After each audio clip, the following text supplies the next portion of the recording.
Welcome back, guys. Let's do a quick little run back on the 73 card submission that we just did a video on. I just wanted to show a couple of the more prominent hits and kind of go over my process and what I like to do when I'm submitting to PSA, Beckett, or any other grader out there. Generally, I'm not sending anything in unless I feel like I have a strong shot at a 10. I'm not taking any risks, I'm not taking any chances. Again, it's your hard-earned money that you're spending on getting these cards graded. So if you're gonna take a risk, you might as well take the risk on the best cards that you have. Again, if you have a PC and you wanna put it on a slab, I get it. It's one of those things where you just wanna have that card slabbed up from one of the graders so it can have a different look in your collection. For that part, I understand, but if you're in any kind of situation where you're sending these cards as a business or an investment or a flip or anything of that nature, I would definitely say stick to trying to get 10s.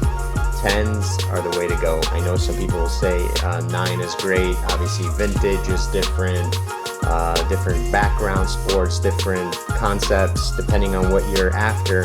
9s might work, 9s might be good, and that's great and all. But at the end of the day, unless you're looking to just throw some money out there to these graders, I would say stick to 10s, stick to cards that you think have the best shot at getting that grade, and narrow it down to the best of your abilities.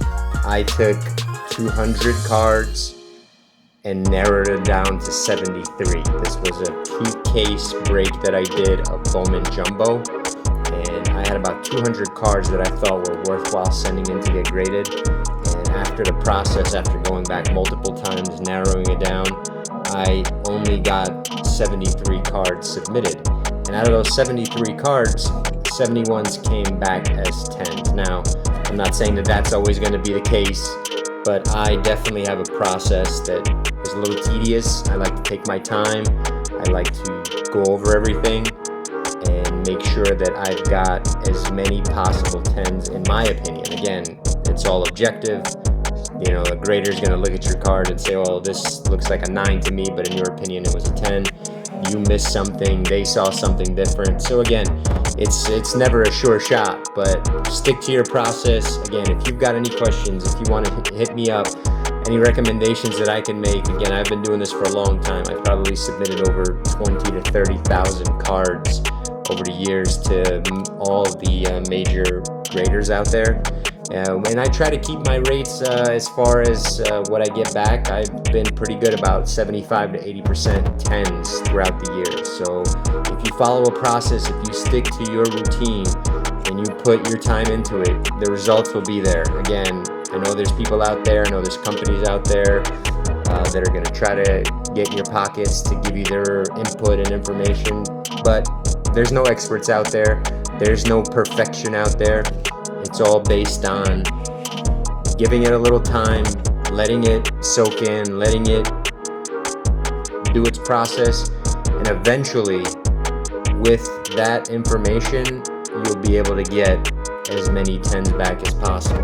Again, it's all going to be up to the grader, but if you put in the time and you don't submit cards that look like they could be a 7 or an 8 and you're hoping to get a 9, your results will be there. So let's try to keep a process. Hit me up if you have any questions. I'm out here trying to help out and build a community of guys that want to be on the same page as I am and not trying to gouge anybody's pocket or give you some fluff or some BS. I know the BS is out there, so stick to your process, stick to what you do best, stick to what you think looks best, and eventually, if you're not getting the results that you want, eventually you'll get more of those cards back in 10s. I assure you of that. You don't need some company or some guy out there telling you they've got a system that's perfect. It doesn't exist. The perfection is all in your process. Whatever you think is going to work best for you, that's where the perfection comes in. And when you perfect that, then I believe that your results will be that much better in the long run. So that's my tip. Again, if you've got any questions, if you need any information, if you want to chat about this stuff, I'm out here to help. Give me a like, give me a follow, give me a sub. Just hit me up, and I'll be more than willing to provide you any kind of information that I've gotten over the years and that I use in my process. I hope that helps, and we'll see you in the next one. Take care, guys.